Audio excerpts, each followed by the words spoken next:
지금 증시 어젯밤에 많이 하락을 했는데 이게 나스닥 시장으로만 보자면은 실제로는 이번 주부터 흐르기 시작했습니다.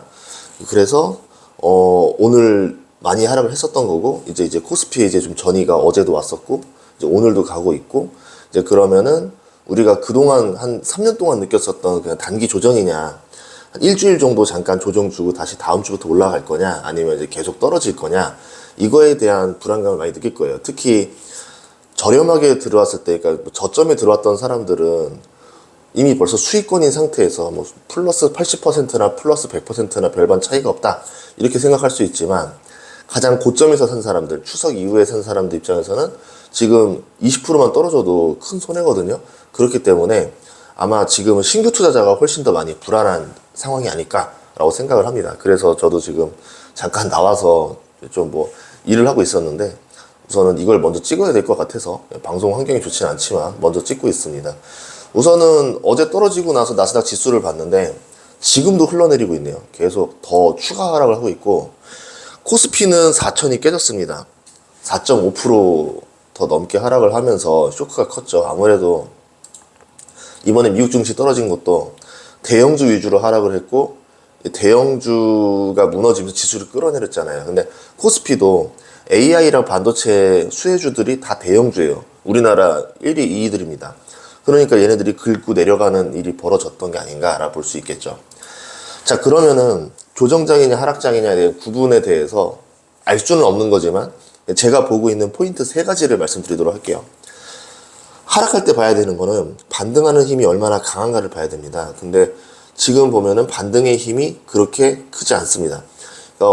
어제 같은 경우도 뭐 차익 실현 물량이라고 뉴스가 나왔는데 차익 실현이라고 뉴스가 나오는 이유는 하나입니다. 그러니까 뭐냐면 모른다는 거예요. 원인을 모릅니다. 그러니까 병원 가다 보면은 당신은 뭐 불치병에 걸렸습니다. 죽을 병에 걸렸습니다. 그런데 아직까지 현대의학 기술로는 대체 원인이 뭔지 모르겠습니다. 이런 거랑 똑같은 겁니다.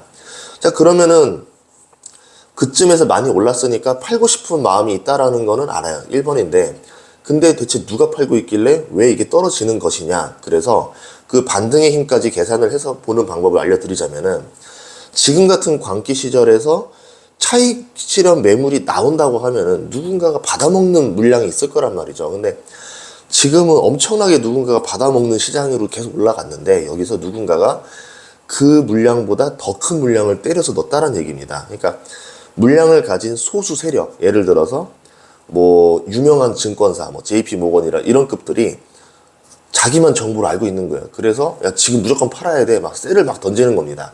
그런 식으로 차익 실현하는 이유던가 아니면 월가의 다수 세력들이 기관들이 이제 슬슬 팔 때가 된 것 같은데 라고 하면서 파는 게 나온다던가 아니면은 프로그램상 매도. 프로그램은 알고리즘으로 형성돼 있어요. 이런 알고리즘일 때 매수를 하고 이런 알고리즘일 때는 매도를 해라라고 하는데 프로그램이 느꼈을 때도 과열 징후가 나오면은 어떻게 됩니까?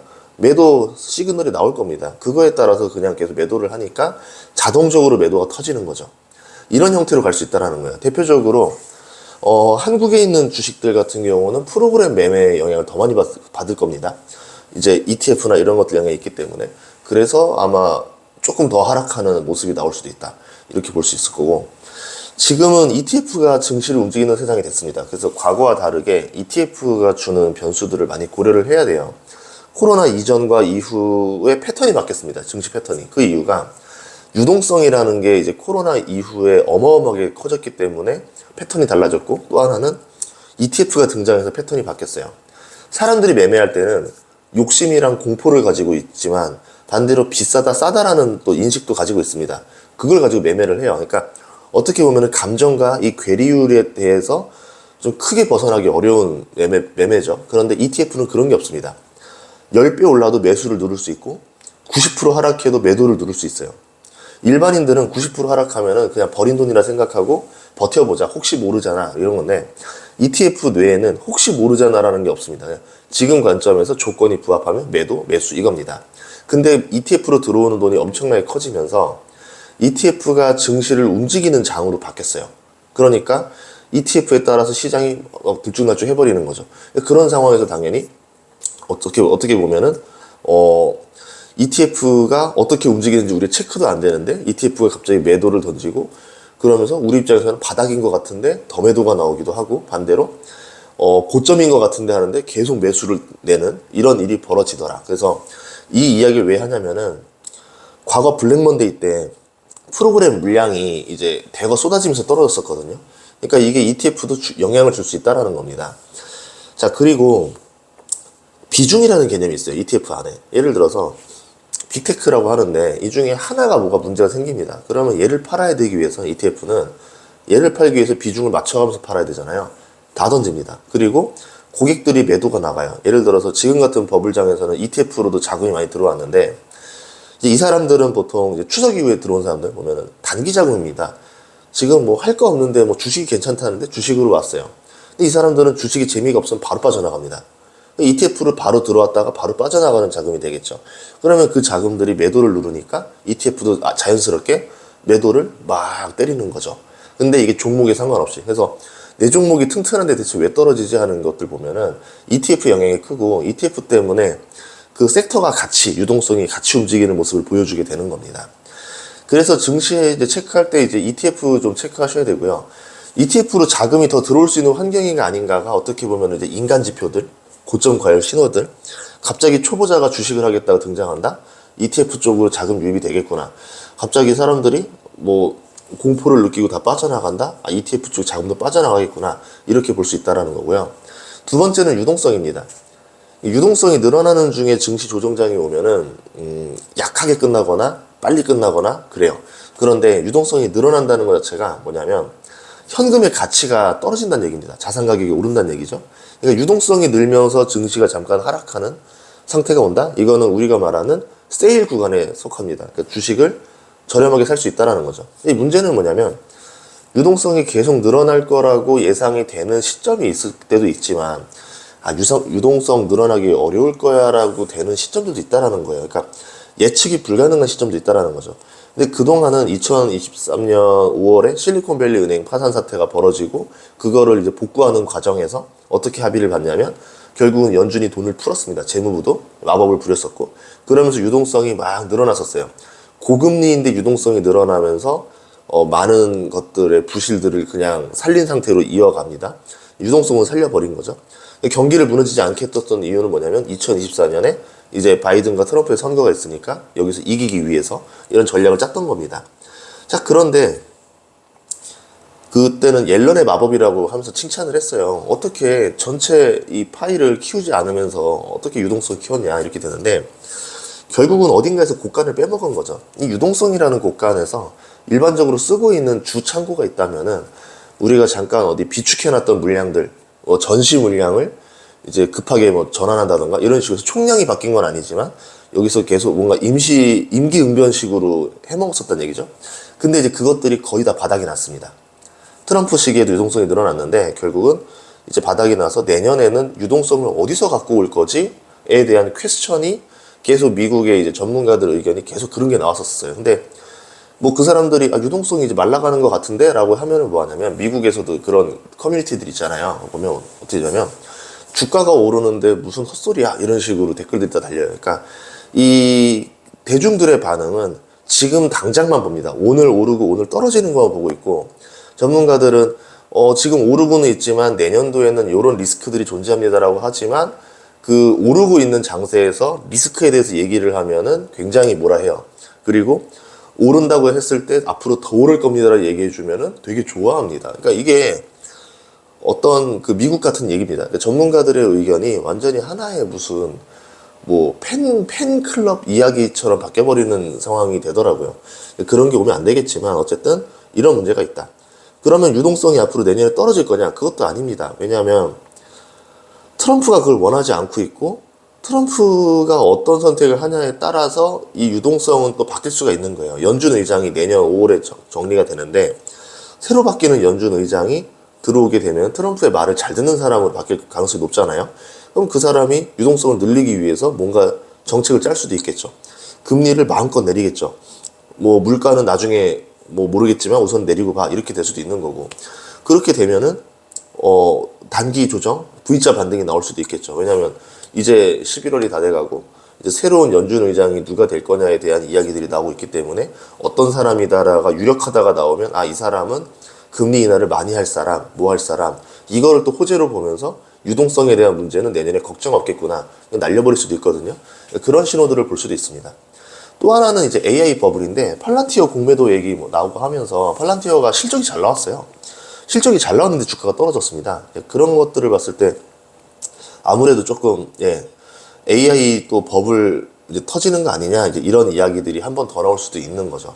물론 이제 공매도는 계속 맞아가면서 성장을 하는데, 주가가 조금 올랐을 때 공매도와 진짜 많이 올랐을 때 공매도는 조금 느낌이 다르긴 해요. 근데 하필 지금 타이밍이 뭔가 시장이 차익 실현을 하고 싶어 하는 타이밍에서 뭔가 공매도 이야기들이 나오고 이러니까는 조금 좀 영향을 받는 것 같다. 근데 이거는 그냥 상황에 따른 거지 이 자체가 원인이다라 볼 수는 없습니다. 자, 그러면 한국 증시 어떻게 될까? AI가 주도하는 미국 증시 상승, 그리고 한국도 관련된 반도체 삼성전자, SK 하이닉스가 상승하면서 지수를 엄청나게 끌어올렸고, 지금 떨어지고 있는 주식 종목들 보고 있는데, AI 빨로 올랐던 애들은 많이 떨어지고 있고, 별로 안 올랐던 애들은 그렇게 많이 떨어지진 않고 있어요. 자, 그러면은 이 생각을 해봐야 되겠죠. 미국은 AI로 올랐고 AI로 떨어지게 되고 나면은 당분간은 성장 동력이 나오지 않으니까 새로운 주도주를 보기가 쉽진 않을 겁니다. 왜냐하면 미국의 주도주들 대부분은 다 빅테크가 가지고 있기 때문에. 근데 우리나라 같은 경우는 달라요. 정말 업종마다 서로 다 다른 거니까.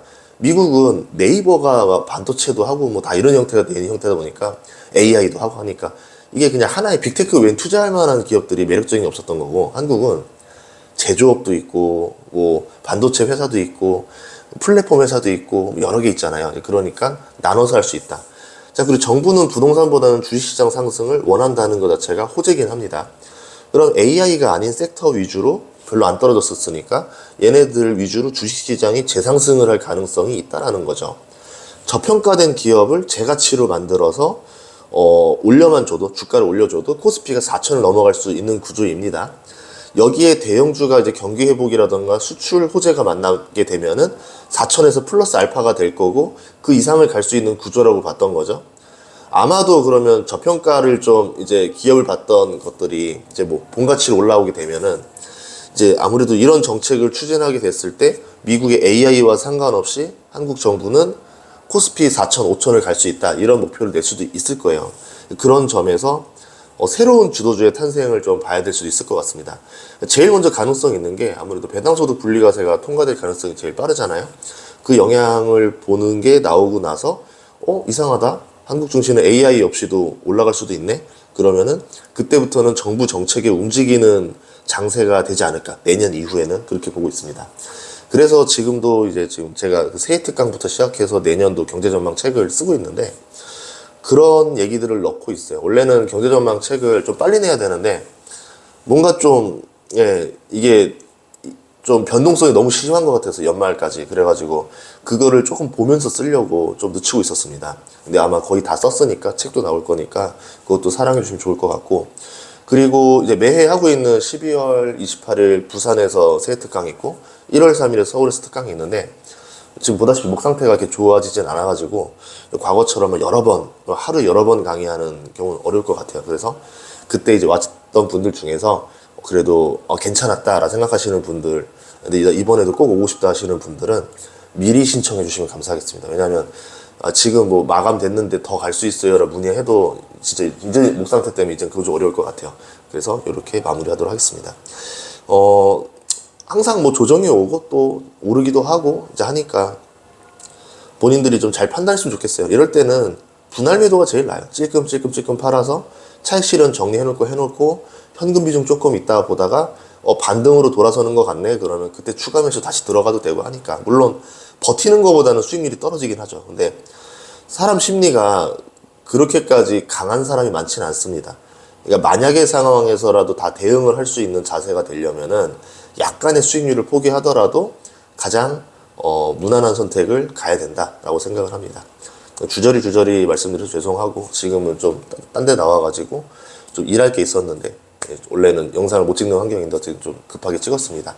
양해 많이 부탁드리고요. 앞으로도 구독과 좋아요 부탁드리겠습니다. 고맙습니다.